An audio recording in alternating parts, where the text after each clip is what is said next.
Transaction कटी 49,999 की। इतनी देर में तुरंत मेरे अकाउंट से दूसरा अमाउंट कट गया 49,999, यानी कि 2 ट्रांजेक्शन हुए मेरे अकाउंट से। इस बीच तुरंत मुझे एक मैसेज आता है जिसमें लिखा था कि मेरे अकाउंट में 25,000 रुपये डाले गए। तो मेरी सेम आवाज़ में मेरे जूनियर को कॉल की गई, कहा गया कि अपना यूपीआई पिन दे दो, मेरी सैलरी जो है क्रेडिट नहीं हो पा रही है मेरे अकाउंट में। एक कॉल, एक मैसेज, एक ओटीपी, चंद सेकंड्स और बैंक से सारे पैसे गायब।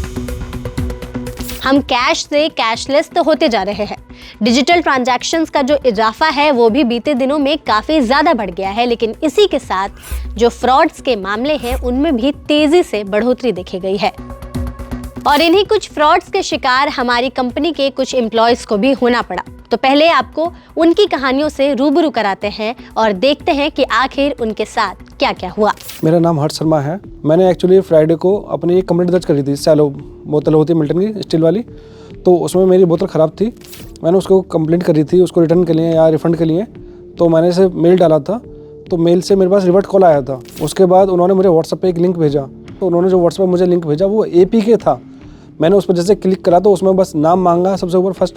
सेकंड कॉलम में उन्होंने अमाउंट डलवाया, जो अमाउंट था। तीसरे कॉलम में था UPI का। वहीं मैंने UPI का आते मैंने वो नहीं डाला, मैं तुरंत उस ऐप को अनइंस्टॉल कर दिया। उसके बाद क्या हुआ कि फिर उन्होंने कुछ बोल के फ़ोन काट दिया। उन्होंने गाली गलौज करी फ़ोन पे, गाली बक के उन लोगों ने फ़ोन काट दिया। मैं समझ गया पूरी तरह से फ्रॉड है। बट नेक्स्ट डे सैटरडे को मेरे अकाउंट से 1 रुपया कटा था। बट नेक्स्ट 2 दिन बाद मंडे को मेरे अकाउंट से 9:51 पे एक ट्रांजेक्शन कटी 49,999 की। जिस मेरे पास मैसेज आया बैंक का, तो मैं समझ गया तुरंत। मेरे पास फ्रॉड कई सारे OTP आने लगे मैसेज, मतलब बैक टू बैक कम से कम 25 से 30 OTP मेरे पास आने लगे। मैं तुरंत कस्टमर केयर मैंने फ़ोन में लाया। इतनी देर में तुरंत मेरे अकाउंट से दूसरा अमाउंट कट गया 49,999, यानी कि 2 ट्रांजेक्शन हुए मेरे अकाउंट से। टोटल 1 लाख रुपये मेरे अकाउंट से पूरा उड़ चुका था UPI के थ्रू। ATM कार्ड और अपना UPI लिंक मैंने ब्लॉक कराया। उसके बाद फिर मैं गाजियाबाद जो मेरा लोकल थाना लगता है, फिर मैंने वहाँ पर जाकर अपनी कंप्लेंट दर्ज कराई। फिर उन्होंने मेरी कंप्लेंट को डाला था उस पर साइबर सेल पे। वहाँ से फिर जो उन्होंने मुझे प्रिंट दिया उसका फिर मैंने कॉपी लगाई थी पंजाब नेशनल बैंक में अपने अकाउंट फ्रीज कराने के लिए। मैंने रिपोर्ट करी FIR अपनी। उसके बाद उसमें रिपोर्ट में लिखा आया था, जिस रिपोर्ट में गया था येस बैंक करके कोई, जिसमें येस बैंक में पूरा अमाउंट गया 49,999 पहले transaction, same account same bank, but उसमें नाम अलग अलग थे, जैसे जॉइंट अकाउंट होता है किसी लोगों का। तो उसमें बाकायदा प्रॉपर लिखा था येस बैंक में गया है। हाय, मेरा नाम विशाल अहलावत है और अभी 1-2 दिन पुरानी बात है। मुझे कॉल आता है अनजान नंबर से और वो बोलता है कि मेरे भाई साहब ने कहा है कि मेरे अकाउंट में कुछ पैसे डाले जाएं। उसने मेरा नाम भी बताया कि आप विशाल बोल रहे हैं, और फिर बोला कि आपका खाता HDFC में है। तो 2 चीज़ें ऐसी बताई जो कि सही थी और मुझे थोड़ा भरोसा भी दिला रही थी। फिर भी मैंने सोचा कि क्यों ना एक बार अपने भाई से बात कर ली जाए कि सच में किसी को अकाउंट नंबर दिया है या नहीं। तो मैंने उससे पूछा कि मैं अपने भाई से बात कर लेता हूँ। वो बोलता है कि मुझे इतना टाइम नहीं है, मुझे तुरंत कहीं निकलना है और तुरंत मुझे आपके अकाउंट में पैसे डालने हैं। फिर भी मैंने उसकी बात को नकारते हुए मैंने अपने भाई को कॉल किया और पूछा कि क्या मेरा अकाउंट किसी को दिया है, तो भाई ने मना कर दिया। इस बीच तुरंत मुझे एक मैसेज आता है जिसमें लिखा था कि मेरे अकाउंट में 25,000 रुपये डाले गए हैं। उस मैसेज को देख के मेरा यकीन और बढ़ गया कि शायद सच में किसी को पैसे डालने थे। उस मैसेज को लेकिन मैंने बहुत ध्यान से पढ़ा। उसको ध्यान से पढ़ने के बाद मैंने नोटिस किया कि वो जो मैसेज था किसी बैंक से नहीं आया था, एक मोबाइल नंबर से भेजा गया था। इस पर मेरा डाउट इसमें बदल गया कि ज़रूर ये कोई हैकर है और मेरे साथ फ्रॉड हो रहा है। फिर तुरंत उस नंबर से फिर से कॉल आता है। वो बोलता है कि आप राकेश के भाई नहीं हो, अगर नहीं हो तो प्लीज़ मुझसे गलती से पैसे चले गए तो वो वापस कर दो पैसे।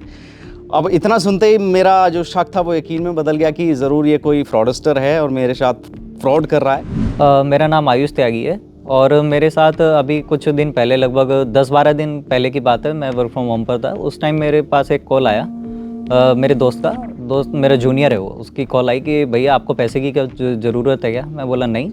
बोला कि अभी मेरे पास एक आपके नंबर से कॉल आई है, आपका नाम लेकर के वो पैसे मांग रहा है, मेरे से कह रहा है कि मेरे अकाउंट में क्रेडिट नहीं हो पा रही है मेरी सैलरी, तो ऐसा करो कि आप अपना UPI पिन मुझे दे दो और 30,000 रुपये मेरी सैलरी आएगी, वो आप अपने अकाउंट में क्रेडिट करा लो।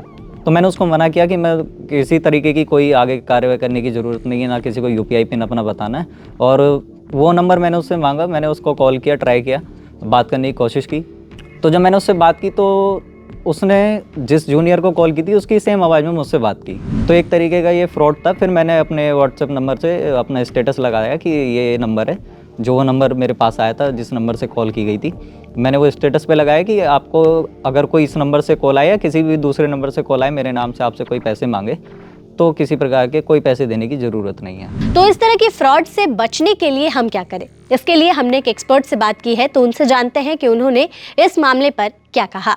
कभी भी आप ऑनलाइन जब पेमेंट हम करते हैं तो हमको कुछ बातों का ध्यान रखना पड़ता है कि कभी भी हमें किसी भी ऐसे लिंक पर क्लिक कर कर जहां पे भी हमसे आपका यूपीआई पिन मांगा जाए तो कृपया करके यूपीआई पिन ना डालें। किसी भी कोई भी बैंक का ऑफिशियल आपसे कोई भी ऐसा लिंक आपको नहीं देता जिसपे आपको यूपीआई पिन डालने को बोला जाए।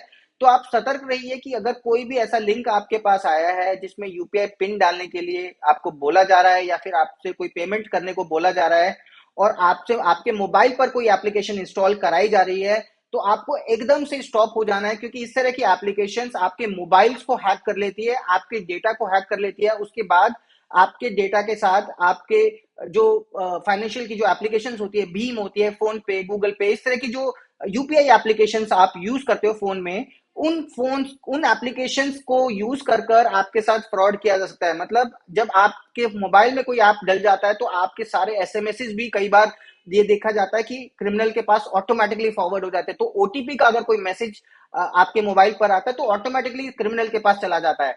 तो आपको सतर्क रहना है कि ऐसी कोई भी एप्लीकेशन आपको मोबाइल पर नहीं डालनी। आपको सर्च इंजन से, गूगल जैसे सर्च इंजन से आपको अगर कोई भी कस्टमर केयर नंबर मिल रहा है तो आपको वहां से उठाकर ब्लाइंडली उसको कॉल नहीं करना। आपको रियल जो वेबसाइट्स है वहां से, जैसे किसी बैंक की वेबसाइट है या फिर किसी कस्टमर केयर की वेबसाइट है, आपको वेबसाइट पर जाना है, वहां से आपको उनका कस्टमर केयर नंबर आपको मिलेगा, उनके कॉन्टैक्ट पेज से मिलेगा। और आपको कभी भी पेमेंट अगर किसी से रिसीव करनी है तो क्यूआर कोड की रिक्वायरमेंट नहीं पड़ती। ऐसा बहुत तेजी से देखा जा रहा है कि जो क्रिमिनल्स होते हैं वो आपको झांसे में लेते हैं कि क्यूआर कोड आपको स्कैन कराना है। तो पेमेंट लेने के लिए कभी कोई क्यूआर कोड की रिक्वायरमेंट नहीं पड़ती। तो सतर्क रहिए, अगर आपको कोई भी क्यूआर कोड भेज रहा है और उस पर लिखा है रिसीव 10,000 या रिसीव करने का आपको कुछ ऑप्शन है, तो आपको कभी भी ऐसे किसी लिंक पर क्लिक नहीं करना, ना ही कोई क्यूआर कोड को स्कैन कराना है, ना ही कोई मोबाइल एप्लीकेशन अपने मोबाइल पर डालनी है। अगर आप इन कुछ बातों का ध्यान रखते हैं तो आपके साथ साइबर क्राइम होने से बच सकता है। जब से डिजिटल ट्रांजैक्शन का जो ये नया दौर है, ये नया रेवोल्यूशन आया है, तब से हमने कैशलेस ट्रांजैक्शंस तो बहुत ज्यादा करने शुरू कर दिए हैं, जिसमें यूपीआई पिन हो, ओटीपी हो, इस तरह की चीजें आपको सुनने को मिलती होंगी। एक क्लिक किया, एक कोड स्कैन किया और फटाक से पैसे दूसरे के अकाउंट में चले गए, और ये बहुत ही कम टाइम भी लेता है। लेकिन इसी के साथ फ्रॉड्स के मामले भी बहुत ज्यादा बढ़ गए हैं, जिनमें से कुछ मामले आपने इस वीडियो में देखे ही।